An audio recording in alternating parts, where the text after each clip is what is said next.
안녕하세요. 건축공감 주목해야 할 젊은 건축가 2022년 첫 번째 젊은 건축가 모셨습니다. 인사할까요? 네, 안녕하세요. 안녕하세요.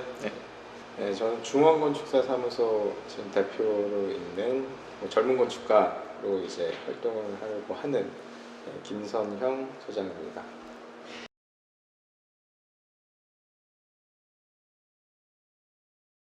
사무실들 이제 뭐 장명이라 그래야 되나요? 이런 걸 보면은 뭐 한때는 이렇게 한자어로 된 것들이 많았다가 네. 요즘은 뭐 영어나 아니면 뭐 외국어, 독일어 네. 그리고 외래어들로 많이 하시는데 중원이란 이름은 어떻게 보면 약간은 조금 더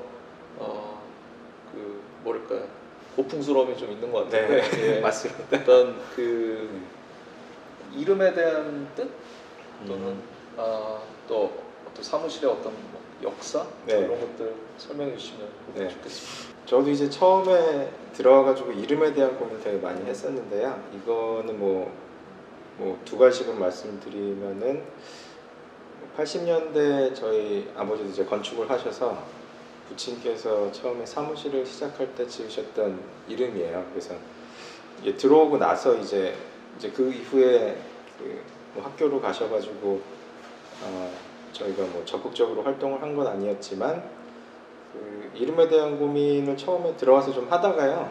이제 여러 가지 뭐 말씀하신 이거 영어로 할까 또 뭐시고 할까 네, 좀 세련된 이름들도 많고 뭐 이제 리서치를 많이 했는데 결과적으로는 이거를 이제 그냥 예전 이름을 그냥 그대로 갖고 나가기로 어떻게 보면 가족 회의의 투표를 민주적인 방식으로 해가지고 결정이 이제 돼서 그 이름을 그냥 그대로 이어 나가는 걸로 생각을 했습니다. 중원의 뜻이 있나요? 어떤 뭐 저희끼리 우스갯소리로 중국 프로젝트를 해야 된다. 중원을 지배하는 세상을 지배하는. 네, 그러기도 했었는데 이게 그 기본적으로 처음에 장명을 하실 때 그 85년, 86년 그때 이제 그때 당시에도 영어 이름이 되게 많았다고 해요. 그때 당시에도 사실 되게 많았는데 그 이름에 대해서는 좀 더 이제 그 보수적으로 생각을 하신 것 같고 그래도 좀 약간 보면 투박하더라도 그래도 이렇게 건축적으로 좀 단단하고 좀 그런 변하지 않고 그런 거를 좀 더 생각을 하셨다고 했는데 그냥 그때도 뭐 직원 투표를 했다고 합니다.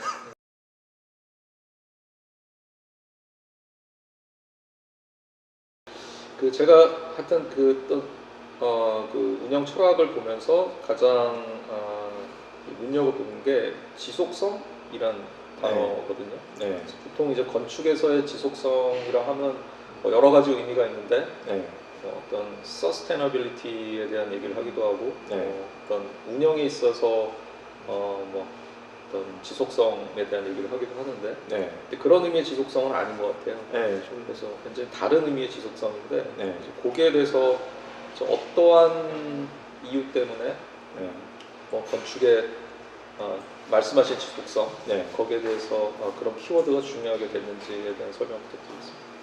프랙티스를 그래도 뭐 10년 넘게 뭐 다른 회사에서도 해보고 이제 뭔가 이제 독립한 건축가로서 이제 프랙티스를 운영할 때 제일 좀 하고 싶다 개인적인 소망 같은 게 뭐가 있었냐면 이게 그 회사에서 프로젝트를 이렇게 주는 걸 받아서 할 때는 정말 그때그때 주어진 조건들을 풀어나가면서 실무를 해나가잖아요. 보통 이제 그래서 어떤 이렇게 디자인이든 설계든 뭐 내가 생각하는 이론이든 아니면 거창하게 이론까지라고 말 안 해도 내가 좋아하는 거 건축 안에서 그런 거에 대한 지속성을 가지기가 조금 힘든데 그거를 이제 독립하고 나서 생각을 해보니까 이렇게 랜덤하게 좀 찍혀 있는 것 같지만 그래도 뭔가 이어지는 이야기는 하나 있었으면 좋겠다는 게 제 개인적인 바람이었어요. 결국은 이제 건축물 자체가 설계가 자기 성격이나 성향이 반영이 안 될 수가 없잖아요. 뭐 주관적인 영역이 분명히 있기 때문에 개인 성향이 들어간다고 생각을 하면 그런 의미에서 지속성이라는 게 생겨야 제가 건축하는 뭐 김선영이든 뭐 누구든 그 사람이 그냥 그 사람 성격대로 지속성을 가지고 이렇게 일관성 있는 작업을 이어나갈 수 있지 않을까. 이게 뭐 형태에 대한 것도 아니고 그냥 사소한 태도나 뭐 그런 거 같아요. 그래서 이거를 또 약간 좀 큰 의미에서 보면은 지속성이란 거는 저희가 또 이대 아버지도 하셨고 저도 하셨고 물론 이제 뭐 기본적으로 성향도 다르고 교육 과정도 다르고 전혀 다른 환경이라고 어떻게 보면 말할 수도 있지만 그래도 건축이 되게 광범위한데 뭐 유행도 많이 타고 하지만 그래도 두 세대가 이어져서 할 때 공유할 수 있는 지점이 분명히 있을 것 같거든요. 이게 뭐 단순하게 아주 가족적이고 개인적인 거라고 할지라도 그런 이야기가 분명히 있을 것 같아서 그런 거를 이어나가는 게 뭐 저 개인적으로는 의미가 확실히 있는 것 같아요. 네.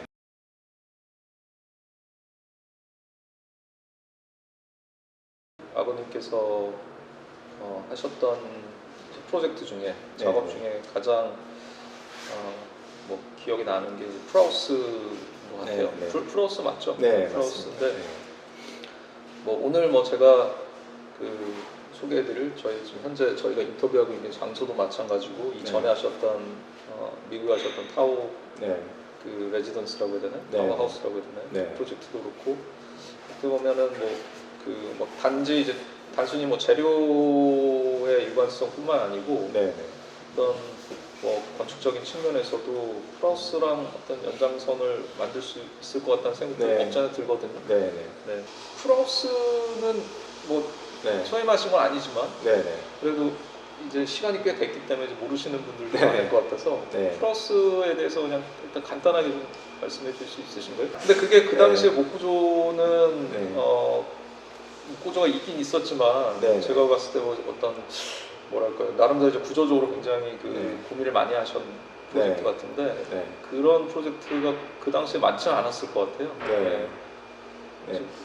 그 프라우스 같은 경우에는 이제 물론 제가 그때 어렸을 때였지만 기본적으로 구조 자체는 하이브리드 구조라고 볼 수 있어요. 철골도 철골하고 그리고 콘크리트 블록벽으로 기본 벽식 그대로 벽체가 완성이 되고 그 위에 이제 경사지붕이 얹히면서 경사지붕 자체는 제가 듣기로는 이제 그 클라이언트 쪽에서 또 원하고 그러신 것도 있다고 했고 이게 이름 네이밍 자체가 이제 직원들을 위한 이렇게 휴게 공간 같은 거였는데 자그만 이제 아무래도 이제 하우스라고 지은 것도 좀 아담하고 좀 아늑하고 그런 분위기가 있었으면 좋겠다라고 생각하신 거하고 뭐 박공지붕하고 연결이 되는 거였던 것 같아요. 제 추측에는 뭐 그런 얘기를 들은 적이 있어요. 그래서 그 박공지붕을 처리하기 위한 방법이 콘크리트로 요새는 정말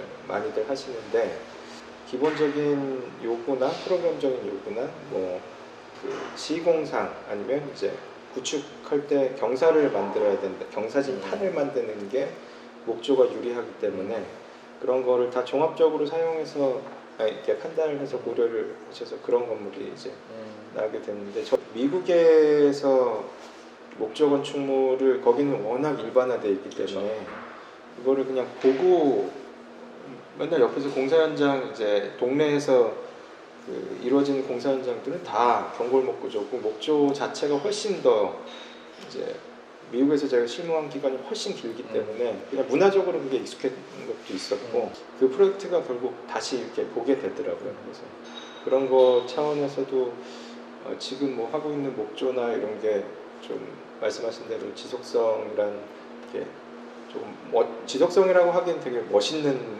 너무 이렇게 멋있는 과분한 단어 같은데 그런 거를 좀 생각하면서 할 수 있는 또 구심점이 하나가 되지 않나 그런 생각이 듭니다.